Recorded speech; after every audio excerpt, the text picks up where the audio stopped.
Go. So, greetings to all our viewers out there in cyberspace. I am recording in Kentucky on the afternoon of April 16, 2020. My name is Jerry Salyer, and I'm a liberal arts educator and freelance journalist. What y'all are watching is an installment of a series with the working title of the Athens-Jerusalem Dialogues. And in this series, I discuss current events, political theory, culture, and religion with some of the most intriguing intellectual figures of our time. Today, with me as a co-host is my attorney, Robert Salyer, who is an independent scholar, also living here in Kentucky. Our guest today is Paul Gottfried, who is the Raffensperger Professor of Humanities Emeritus at Elizabethtown College, where he taught for 25 years. He is a Guggenheim recipient and a Yale PhD, and writes for many websites and scholarly journals, and is the author of 13 books, most recently Fascism, the Career of a Concept, and Revisions and Dissents. He is currently editing for Cornell University Press an anthology on the conservative movement and a study of anti-fascism. Last but hardly least, Professor Gottfried is the editor of Chronicles, a magazine of American culture, published by the Charlemagne Institute. So, gentlemen, welcome. Good to be with you. Yes. I do hope. What did you say? Turn the camera so it's not showing the kitchen. Oh. All right, there we go. All right, well, we get a better. Oh, and I think the lighting is a little better too. Right. Anyway, yeah, I hope everything's well with you and yours, Professor Gottfried. As you may have heard, or may not have heard, there's a lot of stuff people are talking about nowadays. Mm-hmm. Yeah, I hope everything's fine where you're at. And actually, just starting with, since this is on everybody's minds, the coronavirus, maybe you could share with us some of your thoughts on this. Does this reveal something about American society and politics, or do you think it's going to have any impact, whether short-term on the election or long-term on globalization and the big picture things? Yeah, well, there are several aspects of this problem that interest me. Number one, the success with which the Democratic Party and the left generally were able to pivot from denying that anything was happening except that Trump was venting xenophobia on the Chinese and pretending there's some kind of a pandemic occurring, to insisting that he's not doing anything. He must assume dictatorial, not he, but the Democrats must assume dictatorial power. We have a Democratic governor in the state of Pennsylvania who's turned this into, Stalin's Russia. You're not allowed to walk out in the street, you have to wear masks, and this. It's not quite as bad as Virginia, where you not only have these draconian measures being applied, but you also have new laws prohibiting homophobia, binary prejudice, denying women the right to murder their infants at the age of 6 months or something, and making racism some kind of capital offense. I mean, the Northam is just going crazy, trying to use the coronavirus to impose the intersectional equivalent of Stalinism on a state. And this I find very interesting, the way the Democrats have gone from denying that anything significant was happening except that Trump was a bigot, to trying to turn this into an occasion to impose some kind of perpetual dictatorship on the country, together with intersectional politics. That's one thing I think. The other thing that interests me is the utter passivity of the public. I mean, every time something else comes along, they generally accept it's a new restriction. I think in Michigan, the governor may have gone a little too far, and there were thousands of people who drove cars in front of the State House in Lansing protesting her latest measures to control their behavior or what they're allowed to buy in a store. By the way, we can't even console ourselves with liquor in Pennsylvania because our far leftist Democratic governor, Tom Wolf, has closed down liquors. We can't even buy liquor. I mean, it's untrue that he's, just closed down churches but allows you to buy liquor, which is what I heard some black pastor saying on Fox News yesterday. That this guy also doesn't let you buy liquor. You can't go to church, you can't buy liquor to console yourself at home. Wow. That's pretty rough. Mm-hmm. That's pretty rough. Huh. No liquor shortage here in Kentucky, though. No, Right. we're doing good. I guess we got it better than we realized. Right. Do you think there might be any positive? I mean, some people have, I don't know if they're being optimistic or Pollyannish or not, but I mean, some people suggest that there might be a long-term impact of getting people to think more seriously about things like borders and globalization or outsourcing of industry and things like that. Well, you really wonder about this because I just learned from going online that something like 1,000 Afghans, refugees, were flown to the United States in the middle of this. And in Germany, Europeans are not allowed to cross into their country, but they're still allowing third world Muslims to come in. So, I mean, it's sort of like the Germans are sort of like in the Third Reich position where, they were sending, trains to Auschwitz, even when, the Russians, the Americans were bombing their country. Now they'll let, everyone die as long as they can practice political correctness and show they're anti-fascist. So they're, bringing third world migrants into the country, even while they're trying to deal with the effects of the coronavirus. It shows how mad they've become. But I'd like to believe that there's going to be a reaction against this, but I think that's an overly optimistic prediction. Okay. Ideology, you maybe taking precedence in all cases. Huh. I mean, it's one of the things that strikes me is even, people talk as if it's a totally novel thing, but it was. It seemed like it was not that long after the crisis began that we saw, just like every other thing, it turns into this debate, in this case, a debate about what you call it. And, Trump is a racist because he calls it the Chinese virus. And it is, it's the Wuhan flu, isn't that? Yeah, the Wu flu. I think that's flu. maybe become hate speech. Or Biden calls it the Luhan flu. Man, crazy. Yeah. And it seems indicative that for the left, it seems like it's of a similar pattern as with jihadism, terrorism, Islamic terrorism.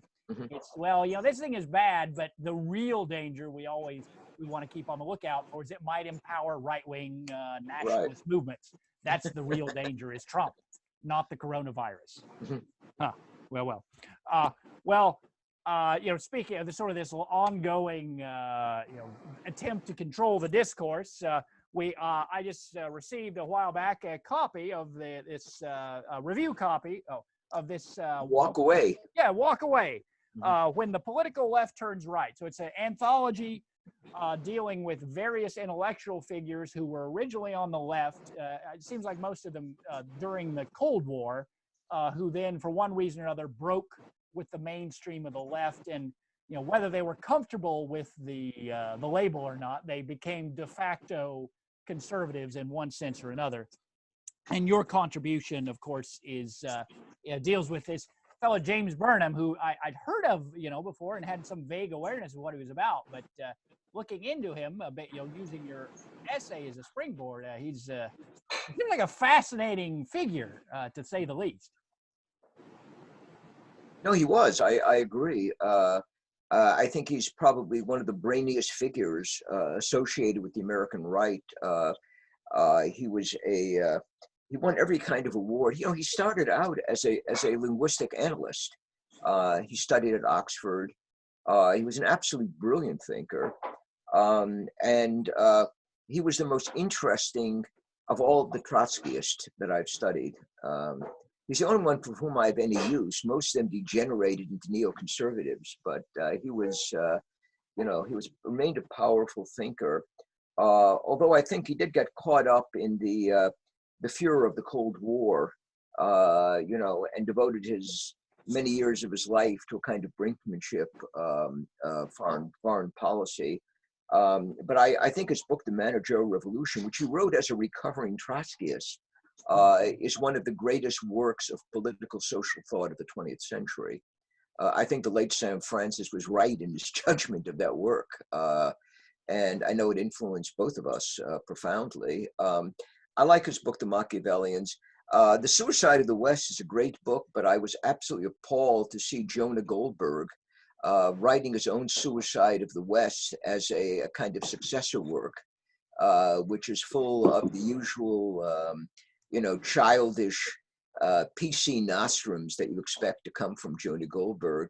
It bears absolutely no resemblance to the great work of the right produced by Burnham. He was a man of the right even in the 1960s. He was a man of the far right. Right. I found myself reading that work. Even I wince occasionally some of his ideas because he really was very, very far on the right, but also a brilliant analyst. And his examination of liberal thinking, I think, sort of remains unparalleled. I don't think he fully anticipated the arrival of the intersectional left, which is a lot crazier than any left that he analyzes, a lot crazier than the Marxist left. But his understanding of sort of the wimpy liberal of his time is perfect. And I say this as somebody, who was a young adult in this period, and they seem to be describing my professors at Yale very well. I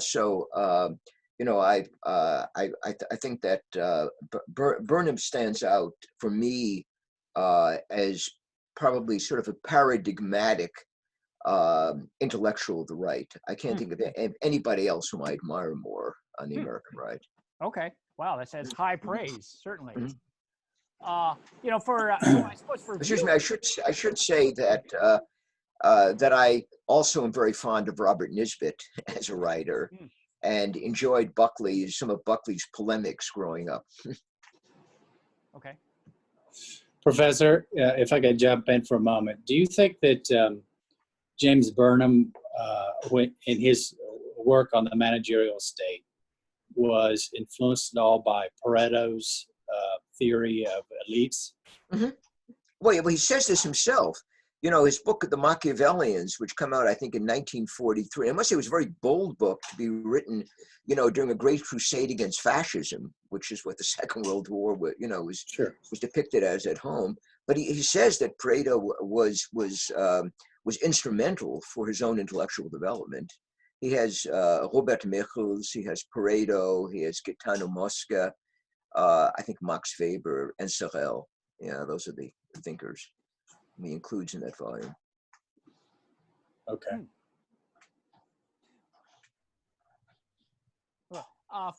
For viewers who are less familiar with Burnham and some of these other thinkers, I guess the clearest bridge, or the most recognizing thing would be a recognizable element of Burnham's legacy would be the fact that George Orwell takes his theory of the managerial state and uses this, I guess, to as the framework for 1984. My impression is I remember years ago reading an essay that Orwell wrote. I think it might have been a review of Burnham's book, The Managerial Revolution, and Orwell seemed very hostile towards him. Could you talk about that, or what was going on? Yes, he hated Burnham.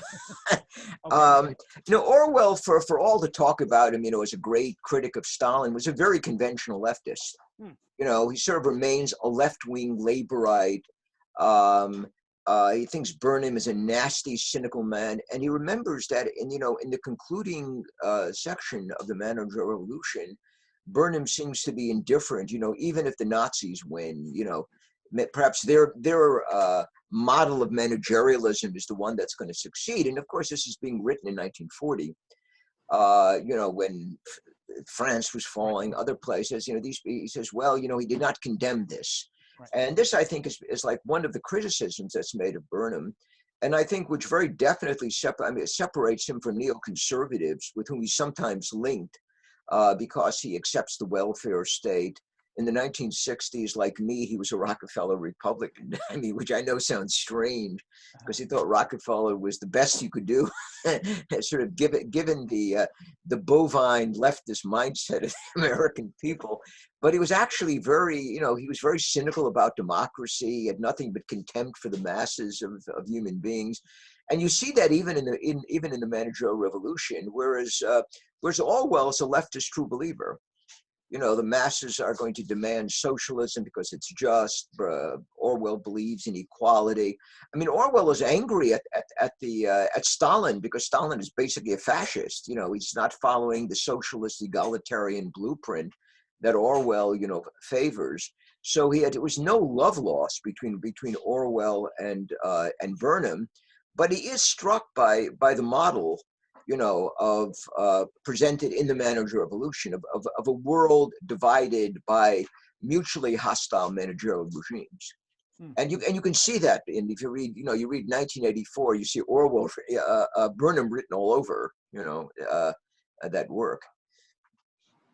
Right, and if I recall from Orwell's characterization, he seemed to argue that, or he seemed to suggest that Burnham was celebrating the managerial state. And I think I read a response or some commentary about Burnham's response to this, where Burnham more or less suggests, well, I mean, this is like, he's like a weatherman talking about the weather. I mean, it's coming, and this is what it's going to be, so you might as well just deal with it. Yeah, that is correct. In fact, we had a fellow wrote a very good essay on Buckley and Burnham in the latest issue of Chronicles. Jack Trotter was one of our editors, and Jack sent it to me, and I said I disagreed with his view that that Burnham loved the managerial revolution. It was I think he accepted my correction in the end, but I really don't think right. I mean, it's like the weatherman telling you a hurricane is going to it's just going to come. And I think it's exactly the way Burnham views the managerial society. Is just, there's like no way of fighting against it because this is in the cards. And I think that was also Sam Francis's view. And Sam was a devotee of Burnham, and he accepts, his analysis of managerialism. Professor, I know that the Southern agrarians is not necessarily your area of expertise, but a lot of what I'm hearing about Burnham and the managerial state, it reminds me of the description in Richard Weaver's book, Ideas Have Consequences, about the great stereopticon. Do you know if perhaps Richard Weaver ever had a review or some sort of reaction to Burnham's works? Or that the two ever would have connected those ideas? That is a very good question. I don't know, but you think that and I've read Ideas of Consequences, and I've read other works by Weaver, who is a critic of modern managerial society and of technology and so forth. We don't really have to assume that, however, because there is a critique of technology that, what you have in the interwar period. Someone like Heidegger, I think, represents this, but then you have all sorts of Greens on the right as well as the left who are criticizing the development of technology. And then, of course, the Southern agrarians do. So I think it's a widespread critique on the right before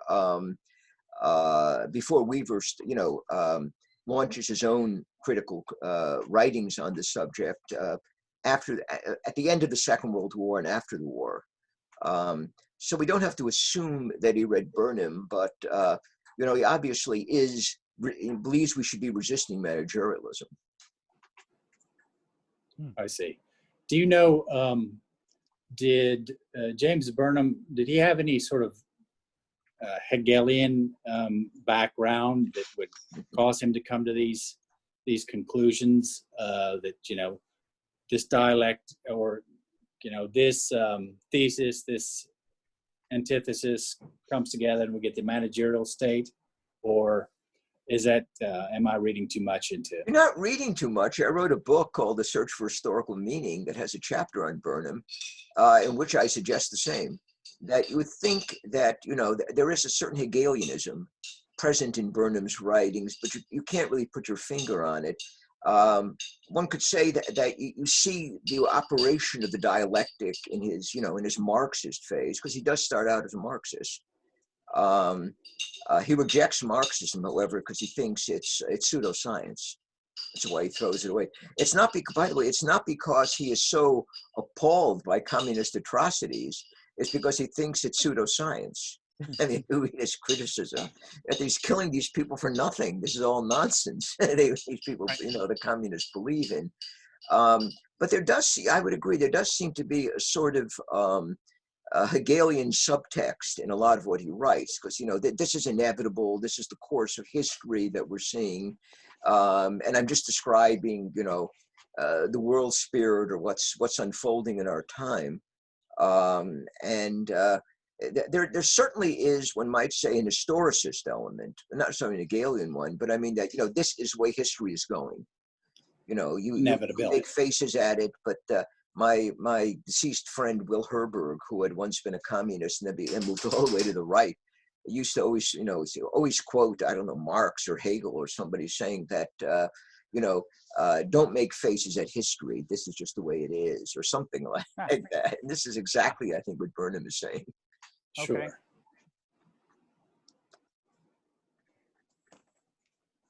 Well, as far as, of course, Burnham did, he certainly did believe, I guess, in the ability to maybe even if not resist history, but to direct it in one way or the other. Obviously, during the Cold War, he was pretty active, to say the least. That's one of the things looking into him. I mean, I almost like to bring up the next point. I feel like I should pull out a tinfoil hat and put it on, but I mean, I guess this is verified. So the Congress of Cultural Freedom, maybe I vaguely knew this before, but I guess this was a CIA front that Absolutely. funded and founded magazines and tried to influence culture and public opinion. Absolutely. And if you remember, I think Irving Kristol put out their magazine, and then I think Mel Lasky did afterwards. Yeah, and the Congress for Cultural Freedom, which is formed after the Second World War, 46, 40, I think it was 47, it was basically a left-wing anti-communist organization. The CIA was very careful about this. If you want to have people working for you, don't pick right-wingers. So they did in some cases. They gave money to Buckley, which gave the National. But generally when they gave money to the anti-communist left. And that's what the Congress of Cultural Freedom represented. And Burnham was one of the founding members, together with Ignazio Soloni, I think Raymond Aron, some of these other intellectuals were early members of this. They by our standards, they'd be to the right of Pat Buchanan or something. I mean, they do not look particularly left wing, but they were in their time. And many of these people define themselves as social democrats. And Burnham in 1947, if you had asked him, what are your views, he probably would have said a social democrat. Huh. As late as 1947. Remember, National Review was founded in 1955. Now, by then, he no longer defined himself that way. But the author of the Machiavellians and the managerial revolution probably thought of himself as some kind of moderate socialist. Wow. That's hard to believe. Yeah. I mean, if you read those works. Yeah. Well, and so that's interesting. And so why did the CIA, why do they concentrate on the anti-communist left, in your opinion? Well, because, they expect people like us to be anti-communist. Why give us money? Also, they understood the left has much more cultural influence than the right. Oh. But, I mean, why would you waste your money giving it to people like us? It's a waste of. Right, so whom do they give money to? People like Richard Hofstadter, who was a Jewish leftist intellectual. He got a lot of CIA money. I've been told Peter Gay did this, but I can't confirm it.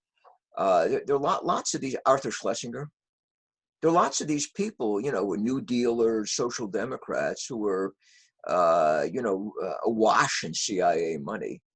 Buckley was an exception. However, it's been said that Buckley got that money through Burnham, and I've never been able to verify this.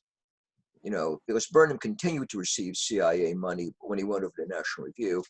And there were also other people writing for National Review who sort of came out of an anti-communist leftist background at the beginning. So, they might have been receiving some of this money. It's hard for me to believe that Buckley was given money, because he was always pretty far. He was far on the right then, in the late 40s, early 50s. But I mean, it made sense that if you were going to give money, to anti-communists, you give money to influential anti-communists, Right.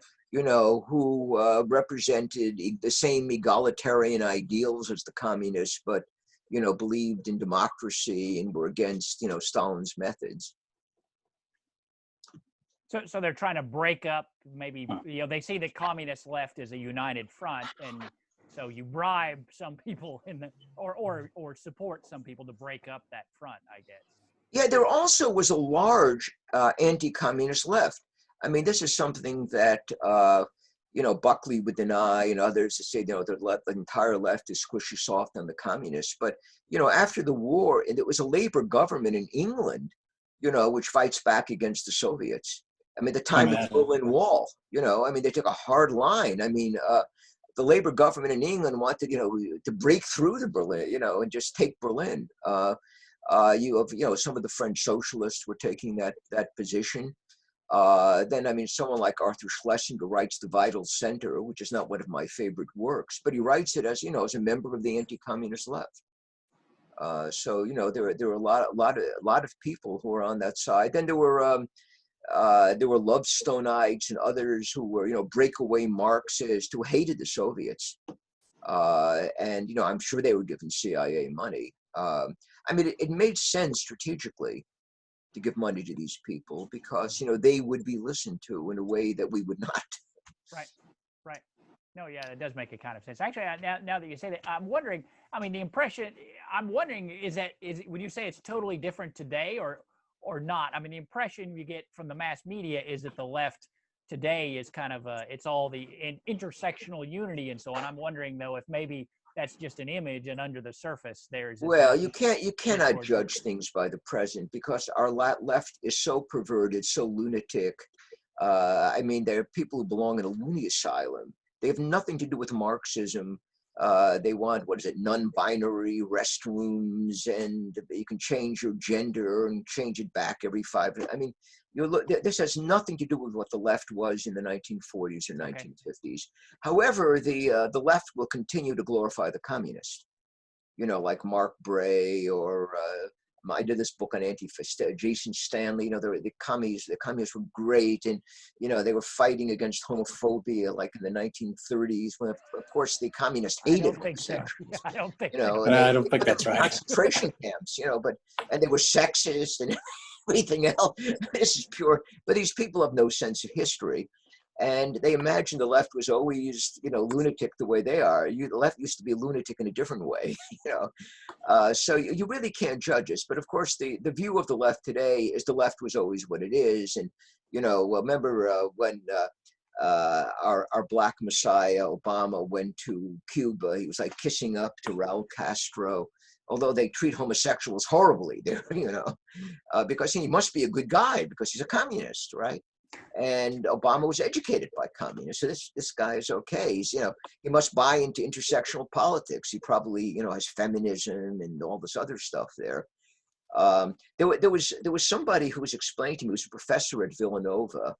I thought this was remarkable that that all these black African leaders who say they consider homosexuality the worst human perversion, they throw these people in jail or shoot them, like the dictator of Kenya and Zambia and other places. He was explaining that this is because of the influence of the Old Testament. That you see these evangelicals and Catholic and other missionaries went there and showed them Leviticus. And up until then, they had like gay marriage, I was listening, these people are insane. Up until they read Leviticus, they were all, homophiles and feminists. Right. But this is what people believe now. Man. Professor, I got a question. In your work, Fascism, the Career of a Concept, you have a chapter on the unconquered past. And, it appears that the American and also the British governments did let's just say their denazification efforts seem to be more than simply denazification efforts. Right. And I'm wondering if the Congress of Cultural Freedoms ever, I mean, was that, were those coordinated in any sort of way? No. Or? This is very curious. That people in the Congress for Cultural Freedom, even the Jews some of them were German Jewish refugees who were members, they were not anti-German at all. They had no particular interest in denazification because they had only one enemy, the communists, who had betrayed the left. Yeah, I mean, the support for things like denazification come mostly through the Democratic Party in the United States. The Labour Party in England doesn't seem to care much. The French in their zone do this because they hate the Germans because they fought 2 world wars against them. The Russians don't really care. You know, the Russians just have ex-Nazis working for them. They just call themselves communist afterwards. But, you know, this does become an obsession among certain American liberals who have influence in journalism and in the American Academy.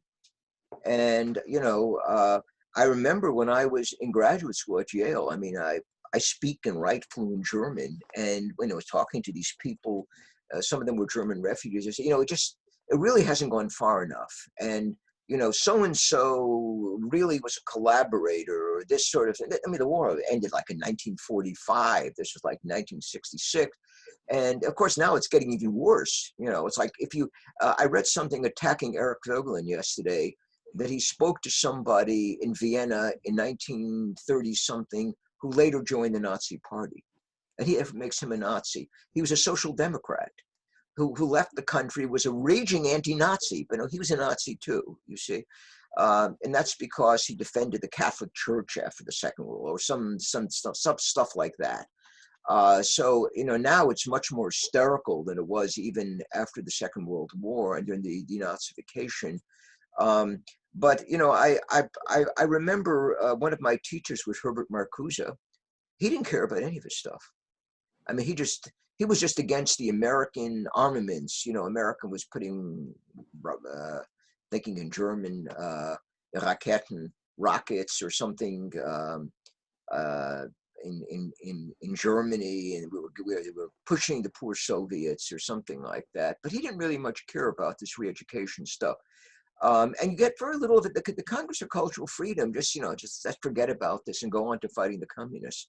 Which, by the way, is also the view among some of these German Jewish refugees who write for National Review, like Willy Schlamm, you know, who escaped from I think he lost some members of his family, but then he comes back. He went back to Germany and wrote for some anti-communist magazines. So you see this in the Congress for Culture. They just like want to turn the page and go on to be, you know, to being anti-communist.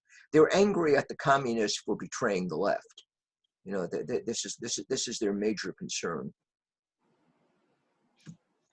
Do you think, you said, hey, you brought up Marcuse, was there any reaction from any of the Frankfurt School members to James Burnham's managerial state work? Oh, there does seem to be some kind of agreement. If you read the dialectic, der Aufklärung, the dialectic of the Enlightenment, you sort of get some of the same theme against managerialism, the Enlightenment and managerialism leading to Nazism. There is the what's called in German the Technikkritik, the criticism of technique. I don't know how to even translate that, but the technical world. This becomes very characteristic of members of the Frankfurt School. You get this, Adorno presents these arguments, Horkheimer, others. This becomes very popular in the 40s and 50s. How did they square that position with the Nazis, you know, back to the land and romanticism of agrarian life? Well, but of course, part of it is that the Nazis didn't take this stuff seriously. They favored technological development, particularly making arms and war and stuff. Sure, that's true. Yeah, they were not very consistent about this. And this is something which the Frankfurt School points out. Adorno was very interested in German re-education. He was a fanatic, but Horkheimer was not. And then you go to Habermas, the second generation. They're fanatic. You know, the Germans are evil. Their nation must be destroyed. The current president of Germany will not speak in German because it's the language of Nazism and the German. I mean, it goes on and on. It gets crazier and crazier. And the second generation of the Frankfurt School is much crazier than the first. Adorno seems to be the only nutcase in the first. The other seems more reasonable when it comes to German re-education. It's much worse now, by the way, than it was in 1948. I mean, they're much more extreme. Right, even though the Nazis have all been dead for, they've been dead. They have to pull them out of the grave. Right. But they insist that everybody's like Nazis now, unless, anyone who objects to letting Muslims come into those, we have too many of them, is a Nazi. And the government surveillance agencies go after them. They get kicked out of jobs. I mean, it's just an unbelievable mess in Germany. There's nothing like civil liberties that I can see existing there. But if you say that, they fire you, lose your job. Wow. It's very much like East Germany. I mean, it's about the same thing. The only thing is they let you leave, because the East Germans would shoot you if you try to leave. Well, I guess that's a little bit of a step up, I suppose. That is an important difference. Well, that fixation on the fixation on finding Nazis or fascists under the bed. When you speak of it, it calls to mind to me the conventional narrative of what supposedly McCarthyism was all about. And of course, bringing that back to Burnham, as I understand, that the McCarthy era was an important era in his own career. Yeah, it's true. The only thing is that McCarthyism never lived up to those expectations. Universities were full of leftists. They kicked out people on the right, like Wilmore Kendall from Yale. I mean, none of this. It was never nothing like this ever happened. They simply said certain security things. People were not allowed to work because they were communists, were friendly with the communists. I mean, one can understand this.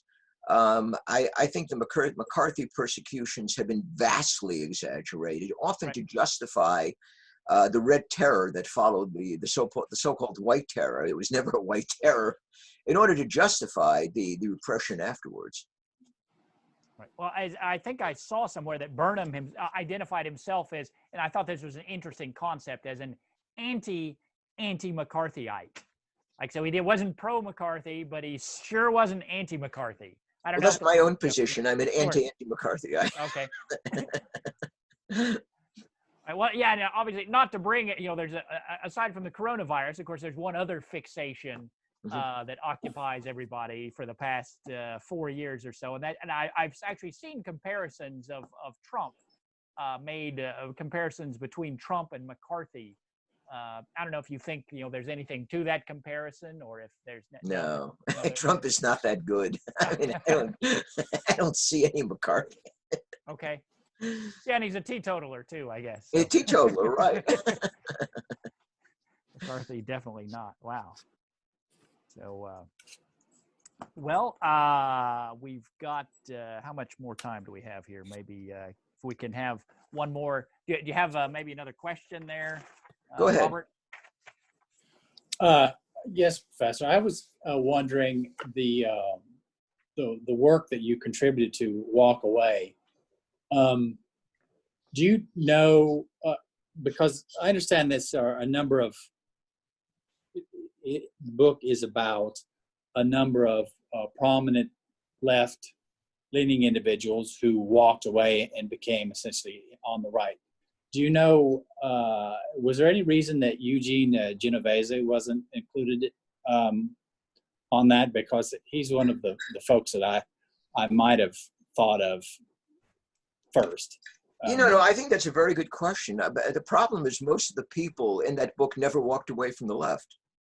They remained leftist. As much as I admire Alasdair MacIntyre as an ethical philosopher, he never stops being a leftist, and this is true of other people who are included in that volume. Charles Taylor may identify himself as a Catholic and a Hegelian of sorts. He's definitely on the left. He's on the far left. He's never changed his views. I suspect the only reason he's included is because he goes to mass on Sunday occasionally, and or something. And he says he's an Hegelian. He's in favor of communities except white Christian communities or something like that. So, I don't. Genovese would seem to be an obvious case, but I would have problems with that. I was a close friend of Genovese, and I don't think he was ever on the left. Oh. I think he was always a right winger. I mean, it's sort of like Burnham, and I've written on the subject, people who are always really on the right, even when they claim to be on the left. My friend Robert Paquette, who was Jean Genovese's closest student, whom is basically his successor. He was taught at Hamilton College for many years, and he wrote an essay on Genovese, which academic questions wouldn't accept because it was too right-wing. And it was on something Genovese wrote when he was a Marxist-Leninist. Or at least a Marxist. I don't know if he was a Leninist. I think he was a Marxist-Leninist, claimed to be at one time. And that's because Genovese treats the Southern slave owners sympathetically in his writing, and also says that the slaves, being a Gramscian, he believes the slaves simply took over the hegemonic ideology of their masters, and pretty much thought the same way. And this was considered a fascist heresy, and they wouldn't allow him to write for the National Association of Scholars. They wouldn't let Bob Paquette write on Jean Genovese, who I think at one time had been honored by them. This not only indicates how far to the left the so-called conservative movement has gone, but at least in my mind, it also suggests that even when Genovese was a Marxist, he was well to the right of the conservative movement, in terms of his history and his sympathy for the Southern ruling class, which he deeply admires. So I don't know whether one can say he was somebody who, was on the left and then joined the right. And I also don't see any difference between what he wrote when he said he was a professing Catholic and a conservative, and the stuff he had written before. It's exactly the same. I don't see any difference. Right. So I don't think there was ever any change. It's just that he came to identify himself properly toward the end of his life. Wow. Yeah, in a way. Well, that brings to mind, and I know another one of the figures featured in the book that I believe you knew personally was Christopher Losch. Yes. Who was? It's fascinating to me, this fellow who I guess was inspired largely by, or like Freud and John Dewey, and everything I've read of him. He talks about family, community, religion. He sounds far more conservative than editorials you read in the National Review. Well, no, but he evolved that way. I think he does start out as a radical leftist. Okay. He did evolve that way. Okay. And that by the end of his life, if you're reading him, he says he's a socialist, but sort of like Chesterton or a guild distributist, and all of his social views were those of somebody on the far right. But I think he underwent an evolution in his thinking. I think, unlike Jean, because I think Jean was always, at some level, a man of the far right. Okay. So some people change, and some people discover who they really are. Exactly. Okay. Professor, which type would Benito Mussolini have been? Did he just discover who he truly was, or did he actually migrate? I think Mussolini evolves. But his newspaper, what is it, Il Popolo, starts out as a socialist pro-Allied newspaper. Is it Il Popolo? Yeah, it's not Avanti, is it? Or it's Il Popolo. I hear Popolo d'Italia. What is it? I think it's Popolo d'Italia. Popolo d'Italia. Yeah, that's right. Popolo d'Italia. It starts out as a socialist pro-Allied thing, and then in the early 1920s it becomes fascist. There is a shift, he sort of moves away from his socialism, although there are so-called left-wing fascists like Bottai who who remain strong socialist, but he is not Giuseppe Bottai, but he is not. He sort of moves away from that position, but he definitely undergoes a turn toward the right. I think that's true. But the movement sort of takes form in the early 1920s, and then it continues to take form even after it becomes a regime. Mussolini does change, but he's never really an internationalist, even when he's a socialist. You can always see the Italian patriotism in his work. I see. Okay. Well, I have just one last question, Professor. Do you think that that in the current climate, certainly the virus pandemic that we're experiencing, but generally, more generally, that in some ways President Trump is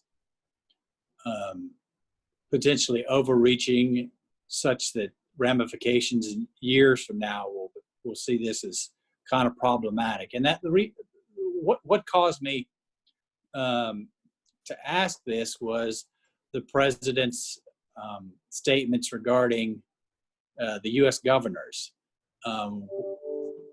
implying that the president could order all of the states to be opened up at the same time, or that the president was, authorizing the governors to do so.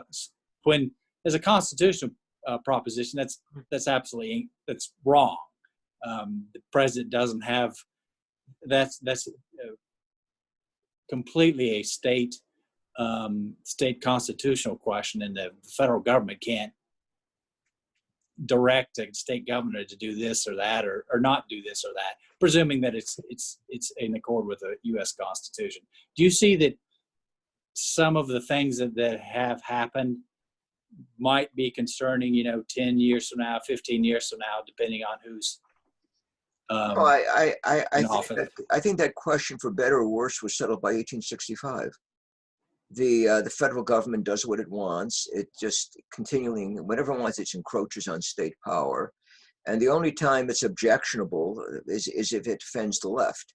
That is, if the president objects to a sanctuary city, or to, let's say, a president theoretically object to giving, sex hormone change medicine in public schools, and they insist on states' rights, right? I mean, if it's contrary to what is the left's agenda at that moment, they will, the media will start screaming, and the Harvard law professors will say it's not fair.